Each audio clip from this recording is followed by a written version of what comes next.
Welcome back everyone to Blender and Unreal Engine, becoming a dungeon prop artist, and this is where we left it off.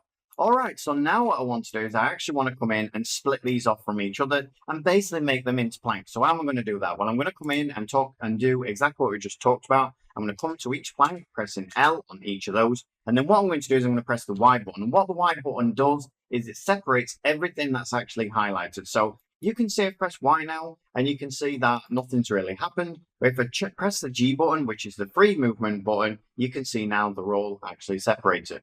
Now, if you do make a mistake and you separate things and you don't really want them separated, you can go back, of course, with Control Z. But if you've done it and you've moved on a little bit, now what you can do is you can grab everything. So grab everything in edit mode, come up to mesh, and you will come down then to clean up, and you'll see one that says merge by distance. Click that on and you can see now remove 28 vertices. And what that means now is if I come into, let's say this one, press the G, you'll see they're all joined up together. Really, really handy to actually use that if needed. So I'm going to press L on each of these, press the Y button, press G, and there they are. They're all separated off.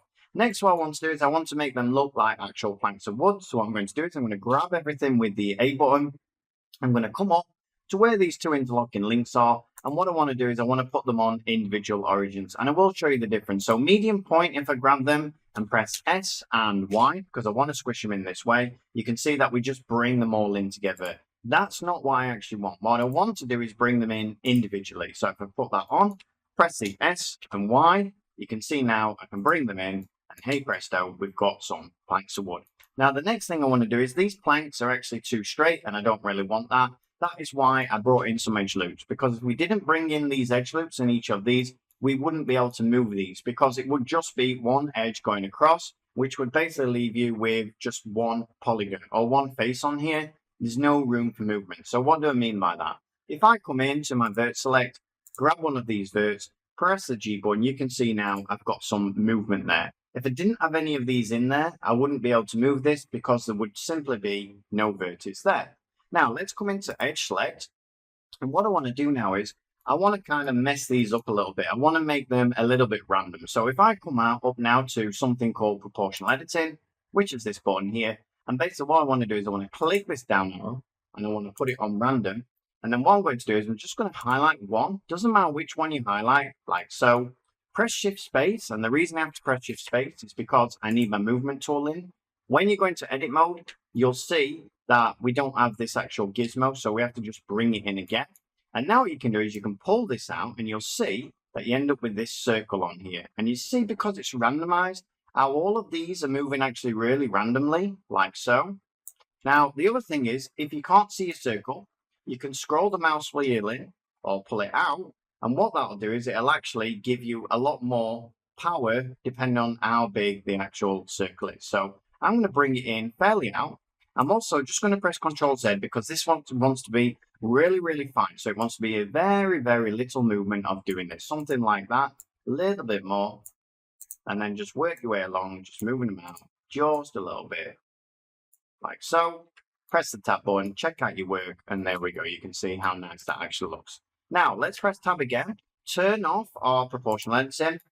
And what I'm going to do now is I'm just going to come to the edges. I'm going to pull it out just a little bit, pull this one in a little bit. And now you can see we've got some nice variation. What I'm also going to do is I'm going to press R and Z. So the actual, it's going straight down and just turn it around just a little bit like so. And you can see now that's looking really randomized, which is really cool. All right, so now let's do the same on the other side. Like so, and you can see how quickly we've just put this together as well because of the actual way we're actually doing this. All right, so now we've done that, what we need to do now is you need to make it a solid piece of wood. So what I'm going to do is I'm going to press A to grab everything, and then I'm going to press E to extrude them down. So if I press E now, you can see we can extrude them down like so. And you want these to be fairly thick because it is a table after all. So something like this would look about right. Next of all, what we want to do is I want to probably think about taking off all of these seams because I've pretty much used them. And when it comes to putting on materials and things like that, we're probably not going to need them. So what I'm going to do is I'm going to press A.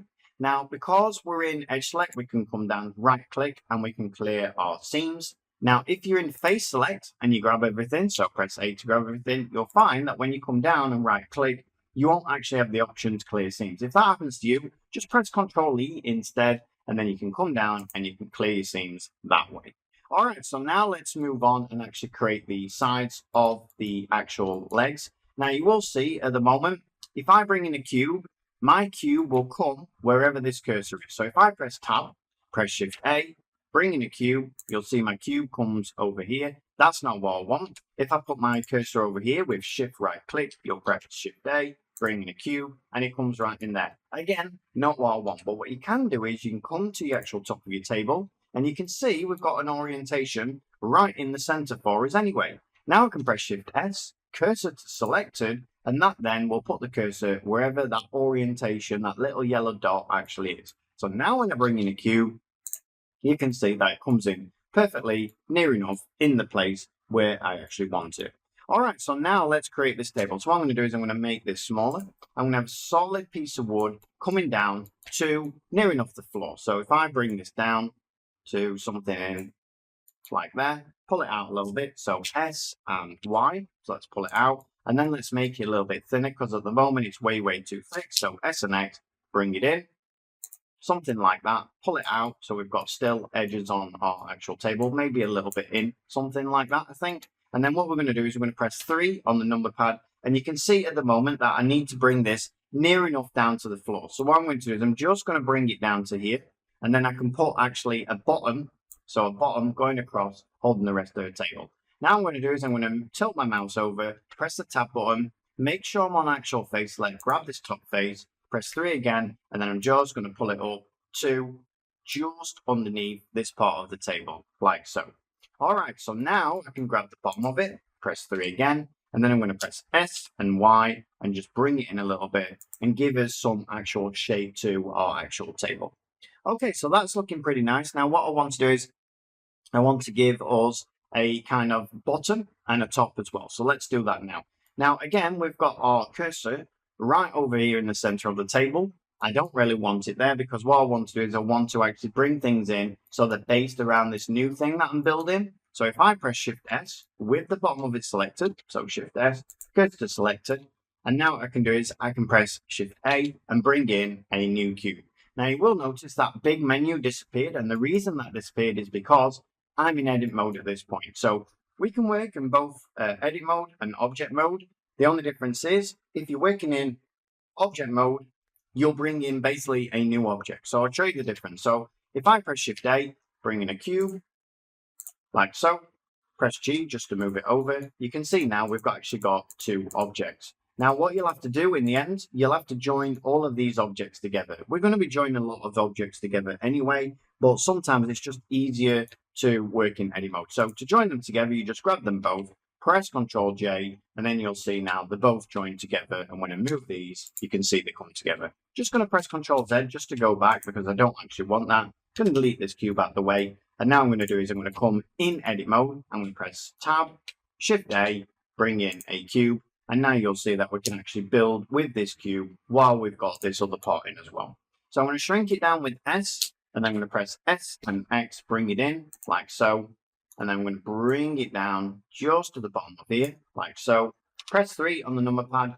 And what I want to show you is now this line going over here. This is basically the viewport line, and you want to use this basically to base everything on. You can see our human when we brought him in, his feet are on there, and you can kind of think of it as a floor. It's a really easy way just to make sure that everything's level, because Blender, when you export things out, does use this as the actual floor. So if I sent this through to Unreal Engine now, it would be stored on top of the floor in Unreal Engine. So this is basically the world origin, and this is the floor. So that's how you have to imagine it. All right, so now what I'm going to do then, now I know that, I'm going to come underneath, grab this face, I'm going to press 3 again, and what I want to do is I want to bring this up to the floor. Now, you never want something directly just bang on the floor, because that's not going to work either, because you might end up with some things floating above it, and like, you don't really want that. So I've brought it up just below the actual green line, and now what I'm going to do is I'm going to grab each of these sides. I'm going to press 3 again, and then I'm going to pull them out with S and Y, so let's pull them out.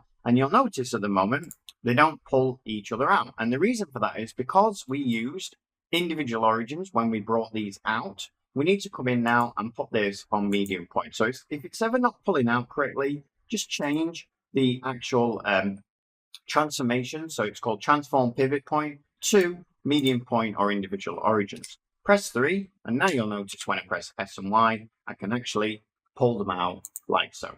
All right, so far so good. Now we might as well grab this and put it above there. So what I'm going to do is I'm going to press L, I'm going to press 3, and then what I'm going to do is I'm going to press Shift D, and then I'm going to press Enter without moving my mouse. If you press Shift D and move your mouse at all, you'll find that this copy doesn't come in to where you want it. Now, the problem is with using copies, again, you're going to bring in some problems.